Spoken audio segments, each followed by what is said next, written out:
Continue to tease my dogs and they bite you, and we'll send a police report. I haven't spoke a word to your dogs. You continue to tease my dogs like you're doing. I'm recording them on how they behave And I know this. to show to the news cameras when they come. I don't care, it's cool. Keep making threats because this is going on Facebook. I don't care about Facebook. Who cares about Facebook? Little kids do. Okay. Little kids continue to tease my dogs and they will bite. They will bark at you. No one's teasing your dogs. Okay, we'll go back in your house and we're taking pictures of them.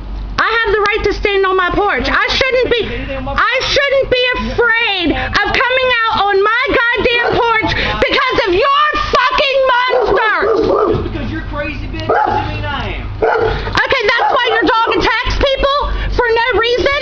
I'm not attacking anybody. Did you attack anybody? Oh, he's getting ready to jump the fence and you know it because my cans are getting ready to fall. I'm not talking to your dog. Your dog is fucking psycho, dude. He's trained to be that way. And you know what? And you just said it. I have proof. You have trained your dog to become a psycho little animal to harm people. You hear your voice? Oh, I hear my voice. Your voice is what harms, what makes the dog. Okay, what was the excuse when I was standing there not speaking to you?